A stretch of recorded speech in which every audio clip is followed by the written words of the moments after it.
y estamos transmitiendo una serie que acabamos de iniciar llamada La Invasión Futura Islámica. La futura invasión islámica. Esta es la segunda parte. Pueden ya ir consiguiendo la primera parte. Y esta serie que acabo de iniciar, la comencé en Toluca, en la iglesia de Toluca, es una serie en la que está de relevancia la situación geopolítica que se encuentra actualmente en el Medio Oriente. Y es lógico que mientras más cerca estemos de la venida de Jesucristo, podamos ir viendo que mientras nos acercamos, lo vamos a ir explicando, mientras más nos acerquemos a las profecías finales, a las que se tienen que cumplir en los tiempos en los que estamos viviendo, el mundo alrededor tiene que tener relevancia con esas profecías. Y esta es una de las responsabilidades que tenemos nosotros, los predicadores, de darnos cuenta de qué forma lo que pasa en Europa, lo que pasa en el Medio Oriente, lo que pasa en América, en fin, en la sociedad, en la política, en la geografía, qué relevancia tiene con la Biblia para presentar el mensaje a la gente y la gente pueda darse cuenta que la Biblia es inspirada por Dios. Que la Biblia contiene un mensaje integrado, un mensaje en el que solamente alguien que conoce el futuro lo pudo haber establecido hace más de 2600 años. Ayer en la conferencia sobre si estamos cerca de la Tercera Guerra Mundial, fue el tema de la conferencia ayer en el desayuno, hablamos ampliamente acerca de eso. Di un panorama geopolítico de toda la situación del mundo y del exit por el Brexit, porque salió Inglaterra del mercado común europeo, de la Unión Europea, porque está ISIS, ahorita vamos a profundizar más en esto. Y lo más importante en esta serie que vamos a iniciar, esta es la segunda parte, la futura invasión islámica, es lo siguiente. Desde hace 4 o 5 años ha resurgido en el mundo el Islam. Ahora, ¿tiene algo que ver con la Biblia y con las profecías que se encuentran principalmente en el libro de Ezequiel 38 y 39, que es el que vamos a examinar? ¿Qué protagonismo tiene el Islam en los tiempos en que estamos viviendo?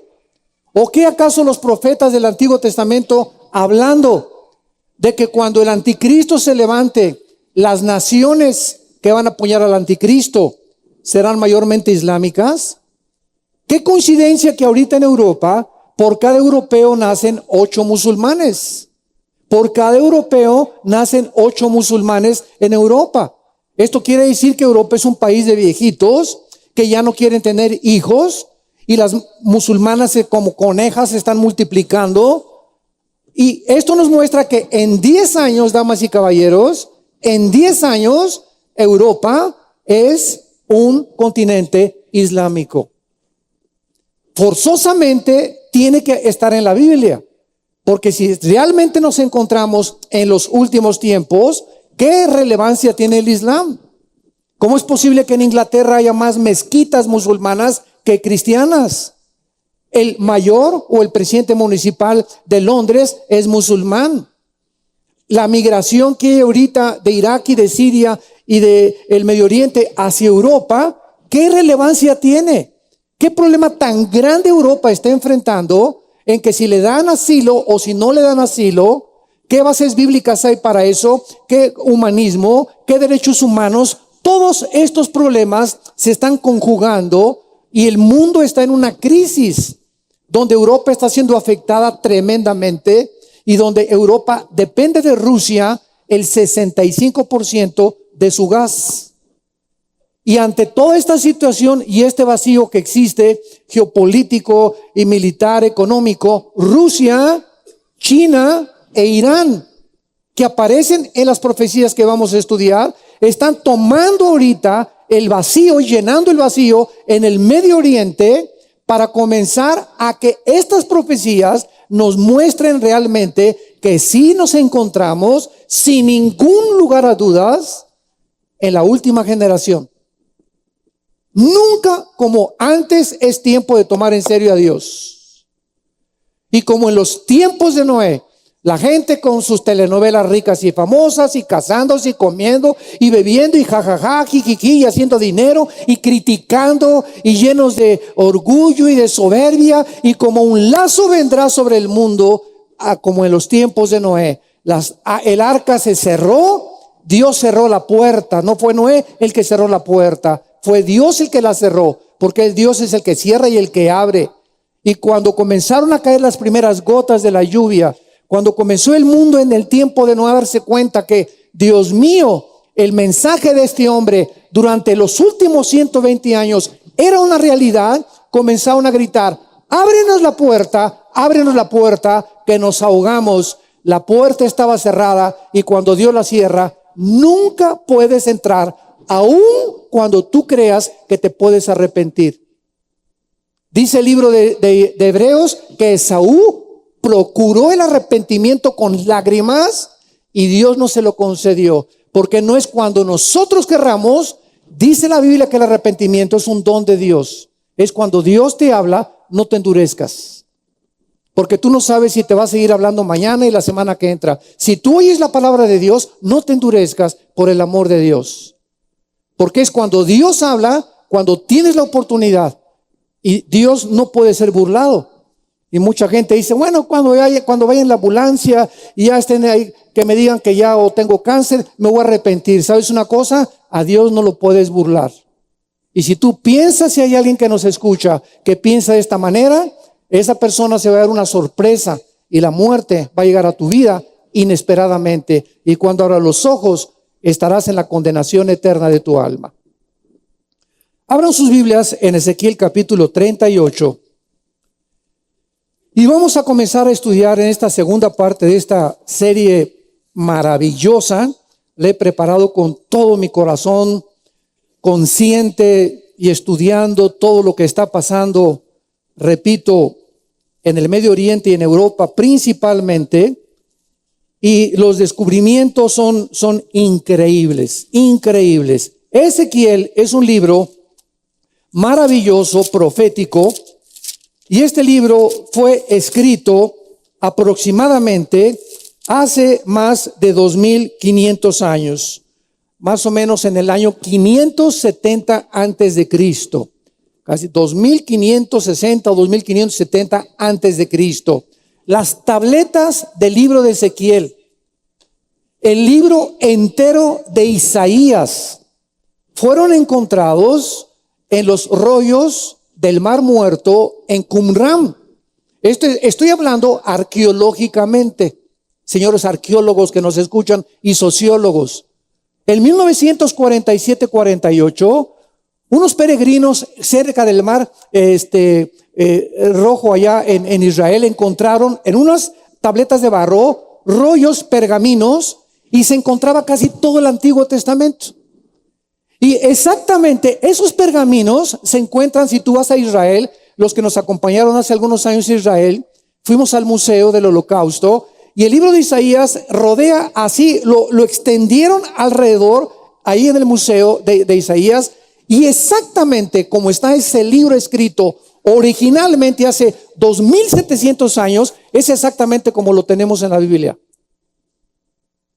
Ya no hay tal cosa como que la Biblia tiene leyendas y la Biblia es hecha por los hombres, bla, bla. Son tantas tonterías de tantos ateos, agnósticos y escépticos que ni siquiera saben lo que están diciendo. La Biblia hace pedazos cualquier sistema filosófico e ideológico del ser humano, porque todos los sistemas de pensamiento son producidos por mentes como tú y como yo.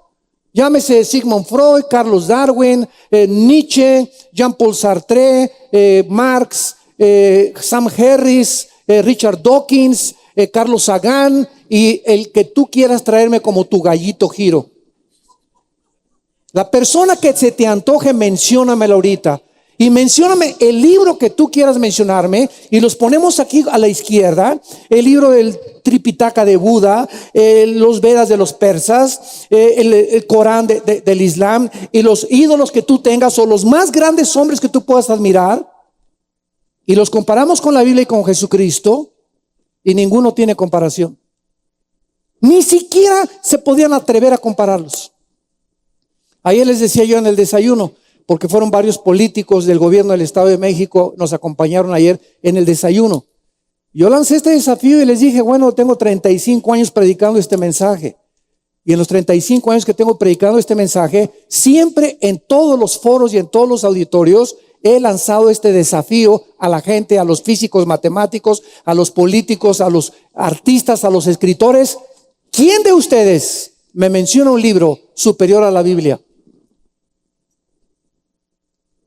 Y así como hay un silencio sepulcral ahorita, así ha existido en los últimos 2000 años.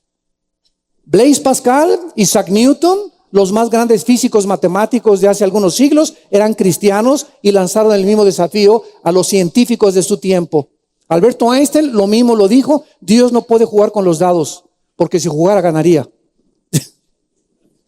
Eso ya fue crema a los tacos, ¿verdad? Entonces es increíble, ¿verdad? Que seamos tan privilegiados de tener este libro y de una vez a la semana reunirnos para después del trabajo y el smog y el periférico y los problemas, reunirnos a escuchar la voz de Dios hablándonos en la Biblia, mostrándonos Dios, prendiéndonos una lámpara y diciéndonos: este es el camino, andad por él. Pon tus ojos en mi Hijo Jesucristo, no te distraigas en este tiempo. Ahorita hay muchas distracciones, no voltees a la izquierda ni a la derecha. Pon tus ojos en la luz, en el camino que te estoy marcando, y no vas a perder la brújula. Y vamos a poder llegar al final con gozo y contentos, no amargados ni desilusionados, con gozo. Y hace que se venga un terremoto, que se caiga el mundo, que vengan tsunamis, aunque las montañas se traspasaran de un lugar a otro, decía David en los Salmos, no temeremos, porque Él está con nosotros. Él está con nosotros. Él vive.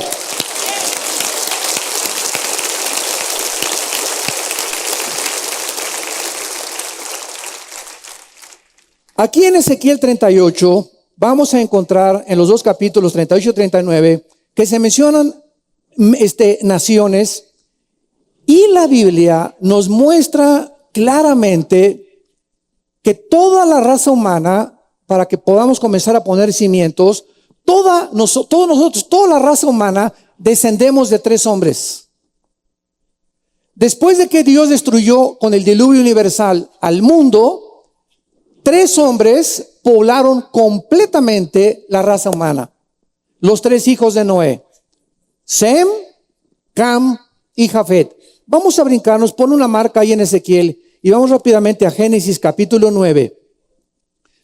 Y veamos estas verdades que nos van a ayudar a entender los nombres de las naciones que vamos a describir. En Génesis 9 dice el versículo 18 y 19: y los hijos de Noé que salieron del arca fueron Sem, Cam y Jafet. Y Cam es el padre de Canaán. Estos 3 son los hijos de Noé, y de ellos fue llena toda la tierra. Capítulo 10 de Génesis, versículo 31 y 32. Estos fueron los hijos de Sem por sus familias, por sus lenguas, en sus tierras, en sus naciones. Estas son las familias de los hijos de Noé, por sus descendencias en sus naciones, y de estos se esparcieron las naciones en la tierra después del diluvio. Muy bien. De Jafet descendieron los anglosajones. O sea, toda Europa fue fundada a través de Jafet. A través de Sem, o del grupo semítico, fue fundado el Medio Oriente y el Asia, principalmente el Medio Oriente y el Asia Menor. Nosotros sabemos claramente que muchos de los asiáticos, por ejemplo, tuve los indígenas en Estados Unidos, los Sioux, los Apaches, los Cherokees, y vamos bajando hacia México, hacia los indígenas en Guatemala, en Centroamérica, y las facciones físicas son bastante similares. Ahora, ¿qué fue lo que sucedió? Los continentes como los conocemos ahorita No estaban separados, no estaba separado Europa del continente europeo, ni del África. La tierra era una sola masa. Y en el capítulo 32 de Deuteronomio, Dios manda que se separen los continentes y a través de la separación de los continentes, síganme con cuidado, Dios le da a los ángeles caídos, a los principados satánicos, se lo reparten los continentes. Y el libro de Daniel capítulo 10, que estamos estudiando también y que ahorita en la segunda conferencia casi vamos a terminar, nos muestra que hay principados satánicos en cada continente y en cada nación. Entonces es interesante que nosotros veamos que Dios se adelanta a la arqueología, se adelanta a la geografía, se adelanta a la ciencia, porque la Biblia es más moderna que el periódico de mañana en la mañana.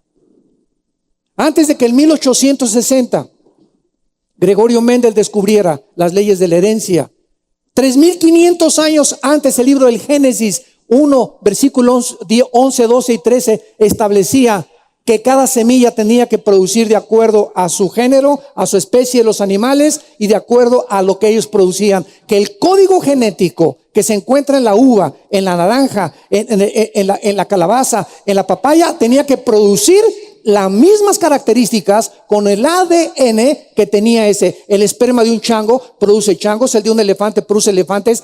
Antes de que se descubriera el ADN en 1954 por el doctor Crick y el doctor Watson, la Biblia mencionaba el ADN en Génesis. Antes de que se descubriera que el ser humano tiene 19 elementos químicos, flor, azufre, cloro, hierro, etcétera, etcétera, los 19 elementos químicos que forman el cuerpo humano y los 4 gases que forman el cuerpo humano. Dios mencionaba en Génesis capítulo 2 que el hombre fue hecho del polvo de la tierra. Los 19 elementos químicos de la tierra y los 4 gases de la tierra son los que componen nuestro cuerpo, antes que tu padrino Carlos Darwin. Ayer platicaba con un maestro de la universidad que se convirtió en el desayuno de una universidad, me reservo el nombre porque creo que está entre nosotros esta mañana. Y me decía, doctor Alducin, es que es increíble que esta información, yo tengo 22 años enseñando en la universidad, ciencias políticas y filosofía, y jamás se nos ha presentado la oportunidad a los estudiantes de presentarles el otro lado de la moneda. Solamente les tenemos que decir, pues, ¿de dónde venimos? Pues, ontoy, pues del chango. Y se asume como algo científico que Darwin tenía razón y que venimos de los animales y de un sistema evolutivo y de una selección natural de las especies. Es antibiológico y antigenético y antifísico. La primera y la segunda ley de las termodinámicas niegan, contradicen la evolución. Los aminoácidos que forman el cuerpo contradicen que puede haber una evolución de una especie a otra especie, por el amor de Dios, pero se sigue enseñando, damas y caballeros santos de Dios. ¿Por qué? Porque no quieren aceptar la luz. ¿Y quién es la otra cara de la moneda? La Biblia. Y cuando acepten la Biblia, tienen que reconocer en su soberbia intelectual que durante más de 100 años, como decía Joseph Goebbels, el ministro de propaganda de los nazis, cuando una mentira se repite 100 años, se acaba aceptando como una verdad.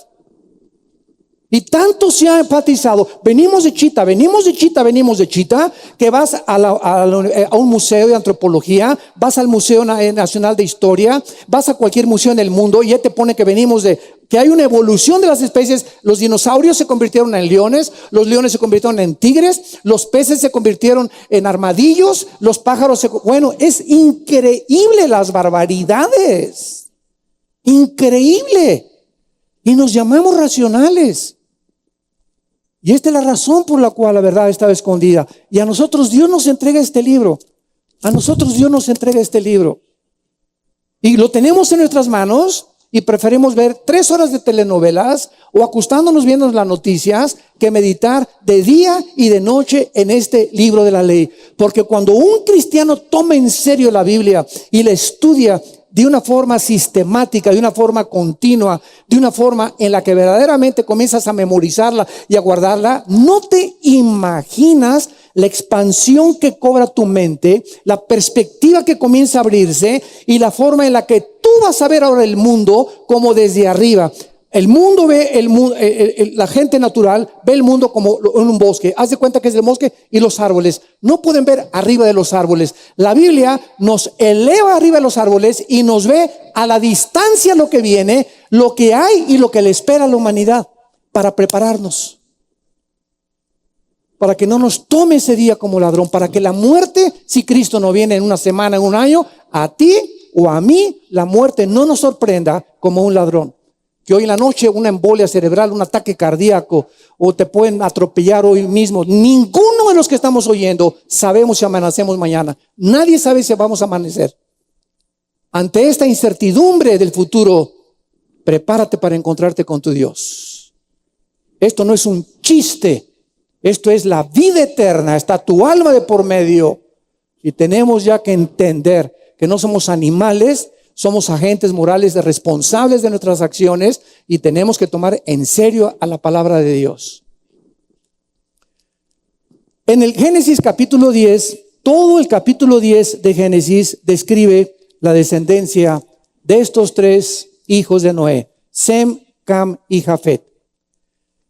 Todas las naciones del mundo, ahorita somos aproximadamente 200 naciones, de acuerdo al último almanaque, todas las naciones que ahorita por ejemplo, pues ya en Europa, ¿verdad? Yugoslavia se dividió, los serbios, los croatas, hay naciones nuevas, Checoslovaquia, etcétera, etcétera, están cambiando los nombres. Irán, en 1935, vamos a ver que se cambió el nombre, de Persia se cambió a Irán. Hasta 1979 se declaró la República Islámica de Irán. Entonces vemos todos estos cambios en el Medio Oriente. Israel en los últimos 20 siglos no aparecía en los mapas porque hasta 1948 se independizó para que las profecías se cumplieran. Entonces, antes de todo esto, la Biblia nos muestra en Génesis capítulo 10 a 70 naciones.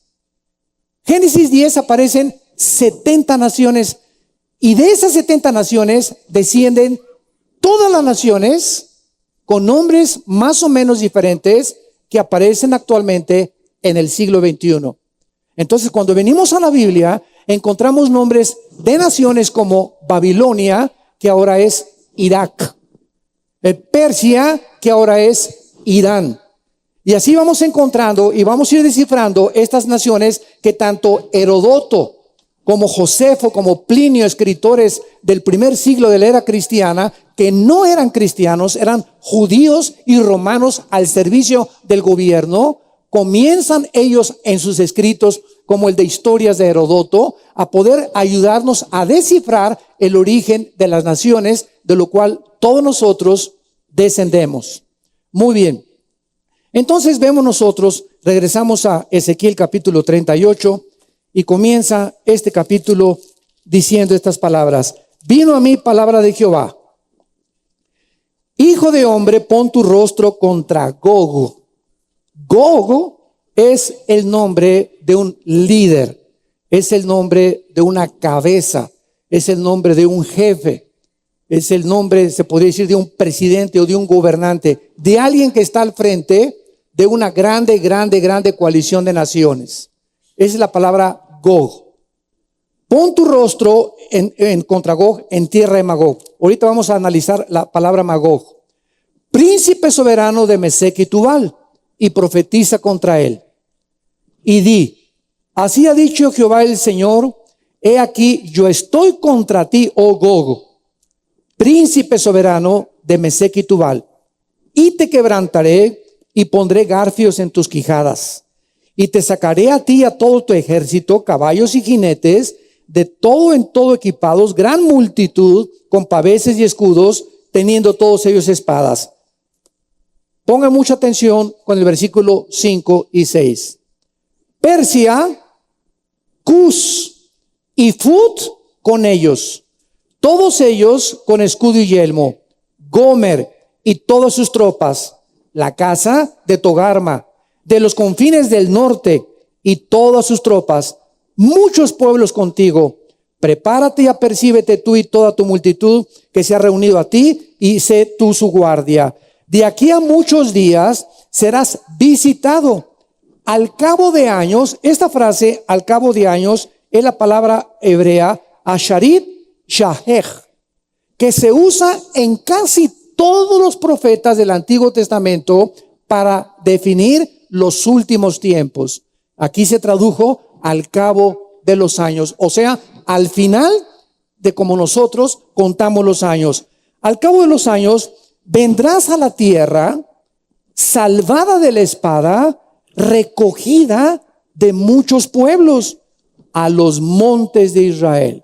Aquí ya el Espíritu Santo nos dice quién es ese pueblo, quién es esa tierra que había sido exiliada en la famosa, ¿verdad? Cuando lo sacaron en el año 70 después de Cristo y migraron todos los judíos por todo el mundo. Hasta el siglo XXI hay judíos mexicanos, centroamericanos, etíopes, negritos, italianos. El judaísmo se repartió por toditito el mundo. Dice que el monte de Israel, que siempre fue una desolación, fue sacada de las naciones y todos ellos moran confiadamente. Vean ustedes qué increíble es esto. Esto se profetizó hace 2700 años. Cuando Ezequiel estaba escribiendo este libro, Israel se encontraba cautiva en Babilonia. Dios toma a Ezequiel y estaban todos ahí en Babilonia y estaban llore y llore los líderes judíos y los rabinos. Ay, ¿por qué nos pasó esto? Entonces, en el capítulo 8, 9 y 10 de Ezequiel, el Espíritu Santo toma a Ezequiel y dice que lo arrebató en el aire y lo trasladó al pasado Ezequiel. Y entonces dice el capítulo 9 de Ezequiel que cuando Ezequiel fue llevado en el Espíritu al pasado para que Dios le enseñara por qué estaban cautivos y por qué estaban llorando y chillando en lugar de estar arrepentidos, Ezequiel lo lleva el Espíritu Santo a asomarse al templo. Y en el capítulo 9 de Ezequiel, Ezequiel ve en el pasado que los líderes y la gente de Israel estaban llenos de animales inmundos o de figuras inmundas en sus mentes.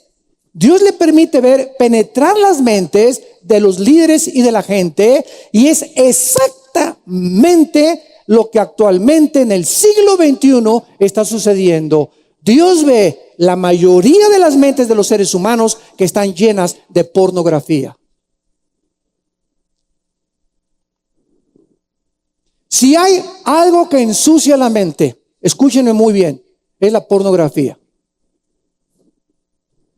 Si hay algo que te mina el carácter, que te infecta la mente, si tú tienes pornografía en tu mente y tú retratas una imagen de un desnudo, se queda como una fotografía impresa aquí. Mientras más tiempo veas, más tiempo tardas en que más profundidad adquiere. Entonces tú vienes a la Biblia y el Espíritu Santo quiere enseñarte algo y te quiere revelar algo, o te quiere dar la solución de cómo salir de tus deudas, o cómo tratar a tu esposa, o cómo solucionar un problema con tus hijos, y de repente hay algo que bloquea al Espíritu Santo. Y luego dices tú, ay, pero ¿por qué el Señor me está pasando estas cosas? Y soy cristiano, etcétera, etcétera. Porque en tu mente Dios no se puede comunicar. Dios necesita la limpieza y la pureza, y sin santidad no se puede ver a Dios. Si no entendemos esto, estamos jugando al cristianismo. Tienes que tomar en serio a Dios. Romanos 12:2. No se conformen a este mundo.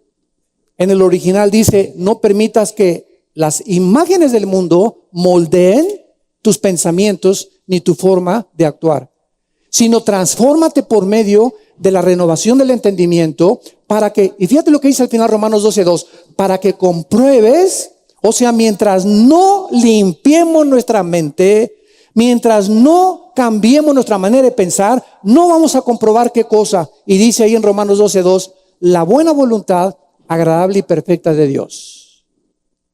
Hermano, ¿y con quién me casaré? ¿Y puedo comprar ese carro? ¿Usted cree que sea buena idea comprar esa casa que me están ofreciendo ahorita? Y no sé qué carrera estudiar. y tengo 21 años y estoy, etcétera, etcétera. Bueno, ¿quieres comprobar la voluntad de Dios? Nosotros los pastores no somos dioses. Yo no te puedo decir cuál es la voluntad de Dios, es imposible. El camino de Dios para todos nosotros es diferente. Pero el consejo que te doy yo, memoriza Romanos 12:2 y dice la Biblia que si tú comienzas a limpiar tu mente y te sacas los programas, los softwares de Marx, de la pornografía, del ateísmo, del escepticismo, de la ideología, del odio, del rencor, la amargura que tienes y no va para afuera esas cosas, los programas de Dios no pueden ocupar el mismo espacio. Dos cuerpos no pueden ocupar el mismo espacio. Es una ley física. Y lo mismo espiritualmente. Si quieren los pensamientos de Dios, tienen que haber en una mente donde solamente existan los pensamientos de Dios. Yo me tardé en reprogramar como 5 o 6 años de mi vida cristiana. Porque somos exactamente como una computadora. Estamos envirulados todos. Traemos programas envirulados. Entonces, cuando yo me convertí, traía el programa de Marx, la dialéctica materialista. El Che Guevara era una foto grandísima arriba de mi cama, el Che Guevara.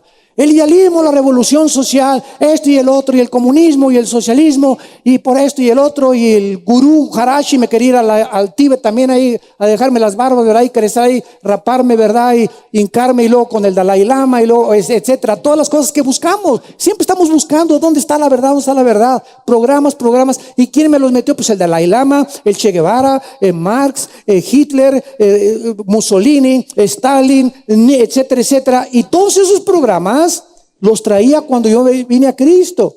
Entonces, ¿qué es el cristianismo? Comienzo a hacer contacto con los pensamientos de Dios en este maravilloso libro, y mientras los pensamientos de Dios más los acepto y menos pienso en lo anterior, se van saliendo. Se salió el comunismo, se salió el socialismo, se salió el islam, se salió todo lo que traía poco a poco, y mientras más luz entra, menos tinieblas hay en tu mente. Esto se llama la renovación de la mente. Me dijo una vez un amigo: ay, Armando, a ti te lavaron el coco. Y le dije: y bien que lo necesitaba. Eso es lo que necesitamos, una buena lavada de cerebro, pero con la palabra de Dios. Entonces, qué importante es que nosotros entendamos estos principios. No nos hagamos ya tontos. Ya no te hagas tonto. Ya no tomes nada más venir aquí el domingo y me pague la alabanza. De lunes a viernes tu vida tiene que tener un contacto con la Biblia y con Jesucristo. Tienes que descubrir que Él vive, el poder de su resurrección, que Él quiere tener un contacto, una comunión contigo íntima, viva, dinámica, orgánica, a través de la Biblia, nada más. Pero como esto no existe, se están llenando las iglesias con puras sanidades. Venga, tú anuncias que hay sanidad, y al que no le duelen los juanetes, le duele el dedo gordo, al que no está sordo le tiene caspa, al que no tiene caspa tiene piojos, en fin, ¿verdad? No hay nadie en el mundo que pueda decir, ¿verdad? Soy impecable, soy un querubín. Y a través de todas esas cosas, porque la gente va exactamente como en los tiempos de Cristo, me siguen porque les di pan y se saciaron. La generación perversa y maligna, dijo Jesús, busca señales. Pero señales no les serán dadas más que la del Hijo del Hombre, porque como estuvo Jonás 3 días y 3 noches en el vientre de un pez, el Hijo del Hombre estará 3 noches y 3 días debajo de la tierra. O sea, la resurrección de Jesucristo nos basta para saber que Dios vive. No necesito ver un paralítico levantarse. Muy bien. Entonces, regresando aquí a Ezequiel 38, vamos a ver que dónde se establecieron estos grupos, y vamos a localizar estas naciones modernas y sus áreas geográficas, porque esto es un estudio muy profundo, vuelvo a repetir, que necesitamos ya hacer para poder descubrir qué tesoros tan grandes contiene la Biblia. Esta investigación de estas naciones que acabamos de mencionar, Mesec, Tubal, Magog, Togarma, etcétera, etcétera, vamos a ver primero a Flavio Josefo.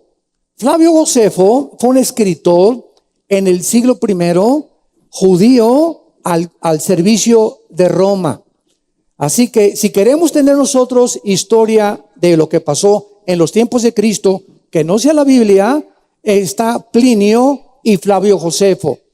Por ejemplo, la Biblia católica, la Torre Samad, la Nácar Colunga y la Biblia de Jerusalén, que son las versiones católicas, contienen dos libros que son muy buenos, que se llama Las Guerras de los Macabeos, que describen, o sea, es historia, no están en nuestras Biblias, son libros históricos, pero son correctos porque lo escribió Flavio Josefo y nos ayudan a entender, por ejemplo, la historia en los tiempos de los cristianos. Y si alguien los quiere leer, no hay ningún problema. Yo tengo en la casa de ustedes, en mi librería, tengo los volúmenes de Flavio Josefo, ahora tengo los de Plinio. ¿Por qué? Porque necesito consultarlos y son de mucha bendición. Hay otro libro que se llama el libro de Enoc, que está cobrando mucho renombre actualmente. Nos han mandado correos, oiga, ¿puedo leer el libro de Enoc?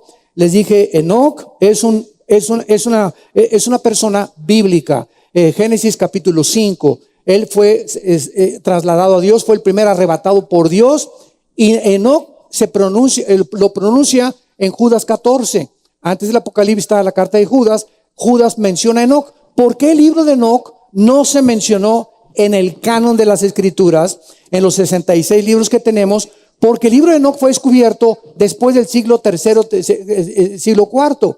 Y los 66 libros que tenemos ahorita aquí, que hacen el compendio de la Biblia, se escribieron en 1500 años, y los apóstoles, mientras estaban vivos, estas cartas a los tesalonicenses, a los efesios, etcétera, etcétera, se repartían en las iglesias, y los apóstoles autenticaron o dieron fe de que eran cartas de ellos. Al morirse los apóstoles en el siglo I, vinieron los padres de la fe, que son Tertuliano, Jerónimo, etcétera, etcétera, pero ya se cerró el canon. Ya no se permitió que ningún libro, que el evangelio de María Magdalena, y que quieren tantas barbaridades que se han sacado, ¿verdad? Hasta de Juan Diego querían sacar un evangelio ya. Bueno, entonces Enoc fue descubierto después y ya no lo pudieron incorporar. Yo ya leí todo el libro de Enoc, y el libro de Enoc, tú lo puedes leer, ¿verdad? Porque no hay ningún problema. El 90% coincide con la Biblia. Y el libro de Enoc describe exactamente de qué forma los ángeles caídos en el monte Hermón, donde Abraham iba a sacrificar a Isaac, y donde ellos bajaron, que está al norte de Galilea, ahí bajaron los ángeles caídos, y ahí fue donde se posicionaron cuando Adán y Eva fueron sacados del huerto del Edén. O sea, el libro de Enoc describe la guerra espiritual, por qué se mezclaron con las mujeres, algunos nombres de algunos principados satánicos, etcétera, etcétera. Y es interesante toda esta información porque coincide con Génesis capítulo 6, pero con más detalles todavía. Bueno, en fin, es una forma de poder explicarles a ustedes los libros que se pueden consultar y que no se pueden consultar, los inspirados y los no inspirados. Josefo escribió un libro famosísimo llamado Antigüedades, donde escribe en qué área geográfica se establecieron los grupos que desembarcaron del arca de Noé. Ya vimos que Jafet, los anglosajones en Europa, Sem, los semitas, los judíos y los asiáticos, y Cam, el continente africano. Otra fuente de información es el libro Antigüedades, ¿verdad?, de Josefo, y también vemos los libros de Herodoto. El filósofo Herodoto escribió en su libro Historias, casi en la misma época que vivió Ezequiel, 450, 500 años antes de Jesucristo. Muy bien, vamos a comenzar con Magog. Ezequiel 38, 1 y 2. Vino a mí palabra de Jehová, diciendo: Hijo de hombre, pon tu rostro contra Gog en tierra de Magog. Josefo, el escritor al servicio de Roma, identifica a los magogitas como descendientes de los escitas, si quieres tomar nota, los cuales después fueron los famosos godos, con G de gárgara, godos. Cualquier enciclopedia que tú consultes puede decir, ¿verdad?, que los escitas migraron al Asia Central, al sur, especialmente de Rusia, en el año 8 y 9, siglos 8 y 9 antes de Cristo. Los escitas, pues, representan a las naciones que cuando la Unión de Repúblicas Socialistas Soviéticas, en 1989, Mikhail Gorbachev, ante el Vaticano con Juan Pablo II, le dijo: permítame usar el podio de este estrado del Vaticano para mandar un mensaje al mundo. Gorbachev declaró al mundo: hemos fracasado con el sistema comunista, el socialismo no puede funcionar, y mencionó Gorbachev que confesaba ante el mundo en 1989 que también ya finalmente se cayó el muro de Berlín, ¿se acuerdan? Que dividía a la Alemania Oriental de la Alemania Occidental, y Gorbachev dijo estas palabras: hemos fracasado el sistema comunista, en la Unión de Repúblicas Socialistas Soviéticas eran mis ídolos y los ídolos de muchos de ustedes en los 80s, 90s, el comunismo famoso, porque nos aislamos del capitalismo y porque sacamos a Dios de Rusia. Nos aislamos del capitalismo y creímos que podíamos subsistir sin depender de las demás naciones. Y ahora nos damos cuenta, y esto lo dijo en el 89, el siglo pasado, Gorbachev.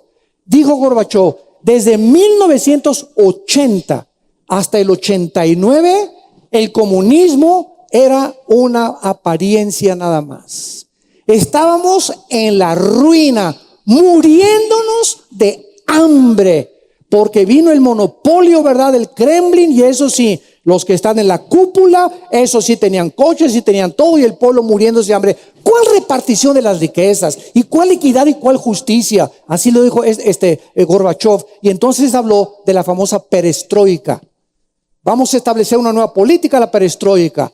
Y ahí nos damos cuenta, ¿verdad?, que entonces la Unión de Repúblicas Socialistas Soviéticas se dividieron en 15 repúblicas. Y algunas repúblicas, ¿verdad?, podemos mencionarlas: Kazajistán, Afganistán, Ucrania, donde ahorita Putin acaba de entrar, y en Crimea apoderarse de la base naval de Crimea para poder defender a Siria.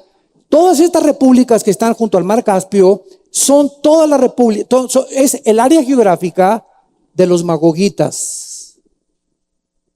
Entonces, cuando nosotros vemos que es Rusia, como lo vamos a ver, Magog encabezando a los magogitas y a las naciones musulmanas contra Israel, es increíble que ahorita Rusia esté tratando, o Putin, de volver a recobrar Ucrania, porque el 60% hablan ruso, y Kazajistán, y Ucrania, todas estas repúblicas que están en la orillita de Rusia, de acuerdo a la Biblia, se van a volver a unir. Escuchen esto: se van a volver a unir bajo un líder llamado Gog.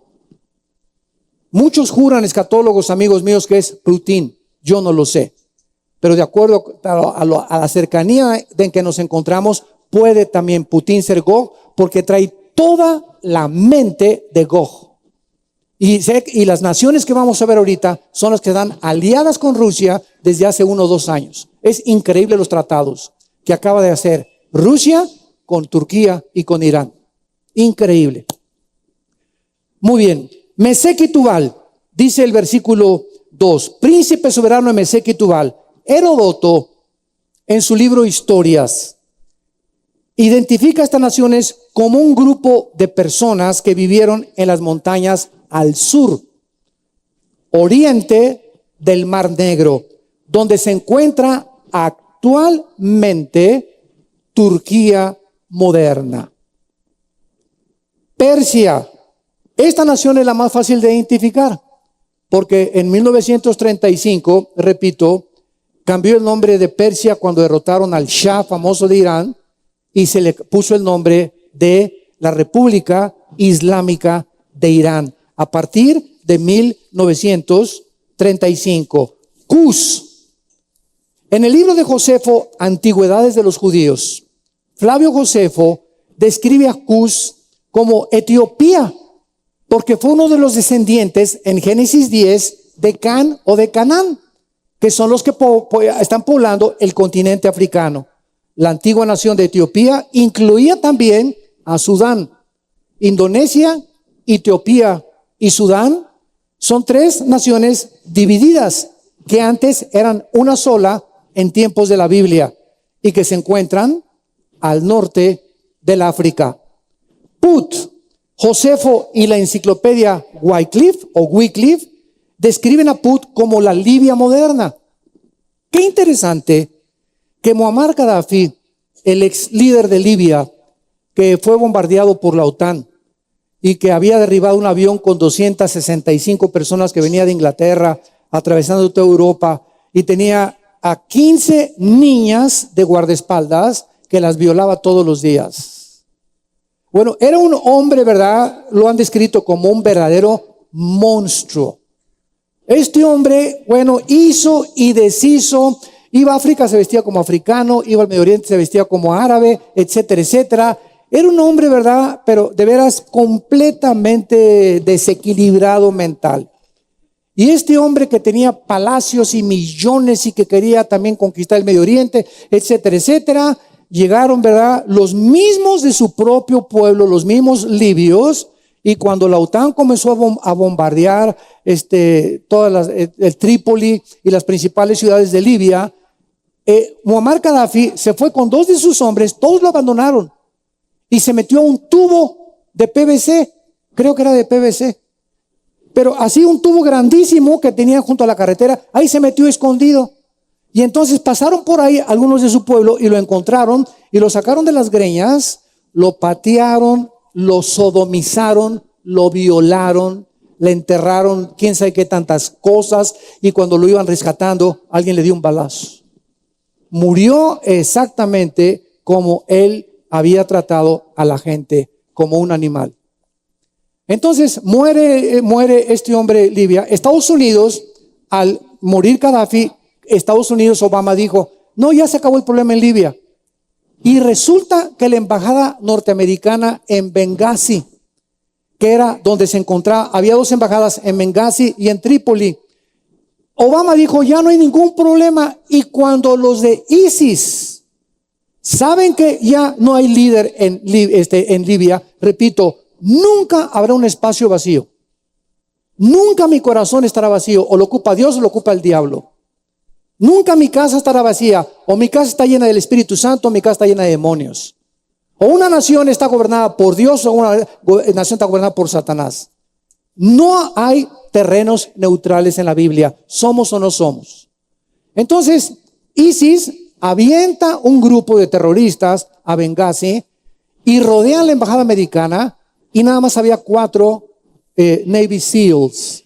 Los Navy SEALs es un grupo especial de la Marina de Estados Unidos que son los más entrenados que hay, los más entrenados y los más difíciles. De 100 que se entran a la academia, se gradúan 5 nada más, de lo pesadas pruebas que tienen que atravesar.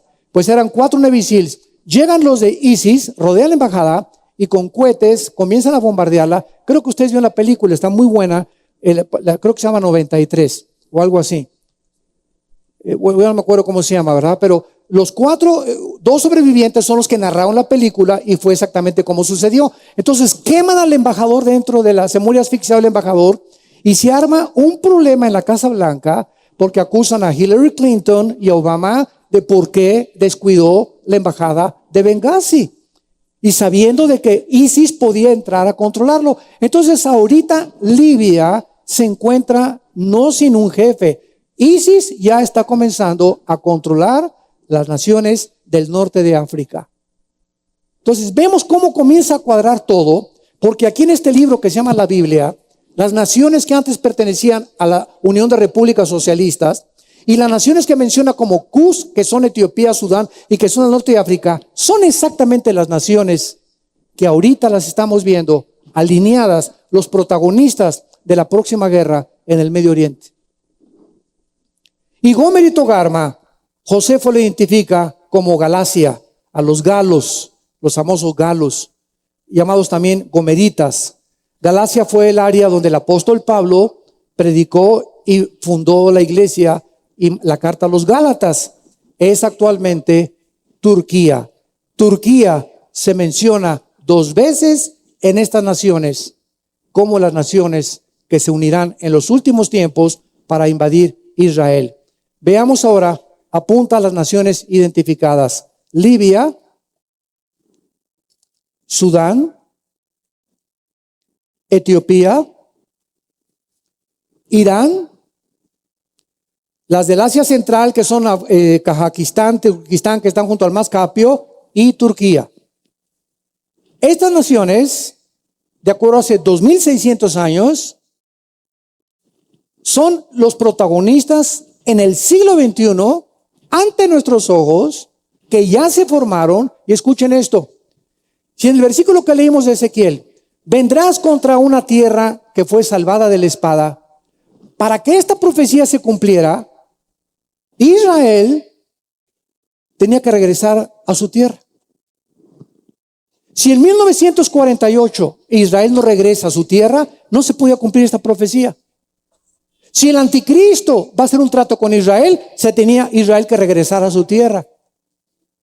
Si se va a reconstruir el templo, como está profetizado en 2 Tesalonicenses y en Apocalipsis capítulo 11, forzosamente tenía que Israel regresar a su tierra. En 1948, el 14 de mayo, cuando ante los ojos expectantes del mundo, Israel se independiza como una libre nación soberana, independiente, etcétera, etcétera, ante el mundo, en un día la Liga de Naciones, que ahora son las Naciones Unidas. En aquel tiempo la Liga de Naciones, en los 40, 50, la declara independiente y soberana de votos, de 23 votos contra 9 que hubo para que regresaran a su tierra. A las 5:30 de la mañana, en que David Ben Gurión, el primer ministro de Israel, agarró el radio, declaramos el Estado de Israel libre, soberano e independiente ante las naciones. Y venía toda la algarabía: gloria a Dios, Baruch Hashem Adonai Elohim, alabado sea el nombre del Señor. Media hora después, los árabes los atacan. Comenzando la inauguración, 30 minutos después, 4 naciones árabes se vienen contra ellos para querer sacarlos, desobedeciendo el ultimátum que dio las Naciones Unidas o la Liga de las Naciones. Y desde entonces, del 48 a nuestros días, damas y caballeros, vino la guerra del 56, la guerra famosa del 67, los 6 días, ¿se acuerdan de junio del 67? Que se juntaron 6, 7 naciones árabes, y dijo el presidente en aquel tiempo de Egipto, Gamal Nasser: acabemos con Israel, extirpémoslos y echémoslos al Mediterráneo. Y entonces se juntaron 7 naciones, y escuchen esto, dentro de las leyes de las probabilidades que Israel tenía de salir vivo en esa época, eran las siguientes. Ahorita somos como 1,500, 1,600 personas o 2,000 personas aquí en este auditorio. ¿Qué probabilidades tendríamos? Ustedes que son matemáticos, en la ley de las probabilidades matemáticas, si tuviéramos 10 rifles y nos rodeara un ejército de 5,000 soldados con M1s. ¿Saben ustedes las probabilidades que existirían para salir vivos? 10 a la 12ª potencia. 10 multiplicado por 1, por 2, hasta el 2, que es casi infinito. Esas probabilidades tenía Israel. Entonces, el 2 de junio de 1967, hasta ahorita los pilotos de Israel son los mejores pilotos del mundo. Más que los rusos en sus MiGs, más que los F-16 y los nuevos F-21 de los norteamericanos, más que los aviones y los pilotos de los ingleses. Nadie desde hace más de 60 años ha superado a la aviación israelí. Se subieron en 4 aviones, 4 pilotos israelí, porque interceptaron a un sargento iraquí que los iban a atacar. Y el 2 de junio, como a las 4:30 de la mañana, en sus 4 aviones bombardearon todo el aeropuerto del Sinaí de Egipto, se fueron contra Jordania y se fueron contra Siria, y acabaron en 2 horas con toda la aviación de las naciones árabes que los querían atacar. Una vez que ellos controlaron el aire, entonces lanzaron la artillería y la infantería, y el 6 de junio, 6 días después, los judíos estaban casi tomando la península del Sinaí y Egipto.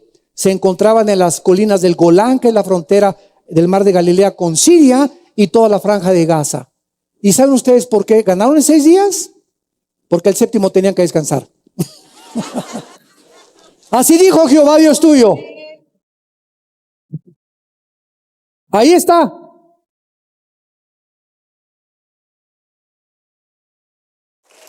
En el libro de Amós, capítulo 9, 14 y 15, dice, y el día que regresen, nadie los podrá volver a sacar. Y el general Schwarzkopf, que fue el que dirigió la coalición en 1990-91 en la guerra del Golfo Pérsico, graduado de West Point, que fue el que dirigió a 29 naciones para sacar a Saddam Hussein de Kuwait, con orden de las Naciones Unidas. El general Schwarzkopf, que acaba de morir hace algunos meses, escribió lo siguiente: yo he estudiado todas las guerras napoleónicas, las de Carlomagno, las falanges maravillosas de Alejandro el Magno, que usaba las famosas lanzas y los escudos, y los espartanos que fueron invencibles contra los medos y los persas. He estudiado las más grandes batallas de los romanos y de todo, y en toda mi historia, dijo el general Schwarzkopf, el más alto graduado general en Estados Unidos, nunca he visto una guerra como la de los 6 días, donde solamente Dios, que lo profetizó, que cuando regresaran en el 48, aunque se juntaran 10,000 contra ti y 1,000 a tu izquierda, a ti no te llegaría. ¡Qué increíble!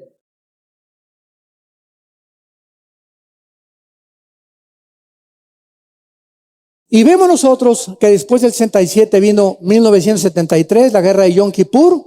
Otra vez volvieron a atacarlos y volvió a ganar Israel. Nunca desde el 48 Israel, nunca ha iniciado el ataque contra nadie. Siempre se ha defendido. Pero los medios de comunicación masivos que manejan a las mentes de los seres humanos han hecho ver, ¿verdad? Como hace poco cuando bombardearon desde la Franja de Gaza los palestinos a Israel, el grupo de Hamas, dirigido por Mahmoud Abbas, comenzaron a meter los proyectiles en las escuelas y en los hospitales, y desde ahí los lanzaban contra Israel. Y cuando Israel les contestaba el fuego, traían a los periodistas: miren, están matando civiles. Y el mundo se tragó el anzuelo creyendo que eran los invasores. Hasta que pasaron 2 meses cuando el primer ministro Benjamín Netanyahu dictaminó, ¿verdad? Y sacó pruebas desde los satélites de que los misiles se encontraban en los hospitales y en las escuelas. Y nunca la ONU condenó al grupo de Hamas. Por cierto, la palabra Hamas con H en el hebreo significa los violentos. Y es la que encontramos precisamente en la Biblia. Después se levantó Yasser Arafat, otro padrino tuyo. Yasser Arafat forma la Organización para la Liberación de la Palestina con el único propósito: exterminar a Israel. Y durante años él comienza a lanzar ataques terroristas, y en 1972, en las Olimpiadas de Múnich, en Alemania, un grupo de Yasser Arafat se mete al campus donde están todos los atletas y se van donde están los judíos. Secuestran a todos los atletas judíos, comienzan a pedir millones de dólares de intercambio, total que no se pudo hacer la negociación. Y cuando los atletas judíos los iban a sacar los secuestradores en helicópteros, alguien lanza una granada y los matan a todos. Y desde 1972 hasta más o menos en los 90, el Mossad, el servicio secreto de Israel, declaró y juró encontrar a todos, y los ha perseguido a todos, tanto a los nazis como a los generales, porque ellos no le perdonan la vida a nadie que haya intentado destruirlos. Y esta es la historia que tenemos nosotros actualmente de estas naciones. La próxima clase vamos a ver cuándo será esta invasión, que va a ser un objeto de un análisis también bastante profundo. En qué tiempo nos encontramos en que Rusia ya lance, o Corea del Norte, misiles a Estados Unidos. Y de acuerdo al 4º sello de Apocalipsis capítulo 6, 1/4 parte de la humanidad morirá. Y no van a ser los europeos, ni tampoco los asiáticos. Las bombas se vienen sobre el continente americano, donde tú y yo vivimos. Si tú cuentas ahorita desde Alaska hasta la Patagonia, somos 1,000 millones de personas que habitamos el continente americano. Actualmente somos 7.5 billones de habitantes que poblamos 200 naciones del mundo. ¿Cuánto sería la 1/4 parte? Más del doble del continente americano va a desaparecer. ¿Estás tú listo? Prepárate para encontrarte con tu Dios. Arrepiéntete de tu vida. Toma en serio la vida. La vida no es un juguete, ni Pinocho, ni Viruta y Capulina. La vida es algo serio, algo por lo cual tenemos que entender que si tú estás vivo y yo estoy vivo en esta mañana, es por la misericordia de Dios, porque Dios no ha acabado con tu vida y Él quiere guiarte a una cruz. Oremos.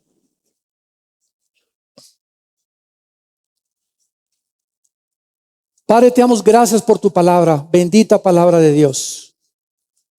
Los cielos y la tierra pasarán, pero tus palabras permanecerán. La suma de tu palabra es la verdad. La exposición de tu palabra alumbra nuestros ojos. Y sin santidad, la Biblia dice, nadie puede ver a Dios en la Biblia. Señor, te damos las gracias porque tú anhelas nuestra pureza, nuestra humildad, nuestra mansedumbre para recibir la palabra implantada en nuestros corazones. Tú anhelas que seamos conformados a la imagen de tu Hijo. Más de las muchas cosas que podamos hacer, a ti te interesa más de lo que hacemos, lo que somos, porque quieres formar un carácter, el carácter de Jesús en nuestra vida personal. En esta mañana, Él es el que te ha hablado a través de la Biblia, el que abrió sus manos en una cruz y dijo que te amaba. Dios te ama. Dios es bueno. Dios nos ama. Dale la oportunidad en esta mañana, y a ustedes que nos escuchan por las redes sociales, por el internet, dale la oportunidad de entrar a tu vida. No te endurezcas. Hoy es el día de tu decisión. Hoy es el día de tu salvación. Hoy es el día que puedes pasar de las tinieblas a la luz admirable del Hijo de Dios. ¿Qué tengo que hacer? Me preguntarás. Dile simplemente estas palabras que salgan con todo tu corazón. Eterno Padre que estás en el cielo, Creador de los cielos y de la tierra, te doy gracias porque enviaste a tu Hijo hace 2000 años a morir en una cruz para que Él pudiera pagar lo que yo nunca hubiera podido pagar con mis buenas obras ni con mis sacrificios. Esto lo hiciste para que yo comprendiera tu gracia, que me aceptas tal como soy de pecador, de pecadora. Y gracias por esa sangre, Jesús, que tú derramaste, que yo puedo ser limpiado, que puedo ser limpiada en este instante de todas mis maldades, de todos mis pecados, y tú me prometes que nunca te acordarás de mi pasado. Nunca. Ahorita paso de las tinieblas a la luz y soy una nueva criatura ante tus ojos, donde mi pasado es borrado totalmente por la sangre de tu Hijo, y te acepto, Señor Jesús, como mi Señor y mi Salvador, eternamente y para siempre. Gracias.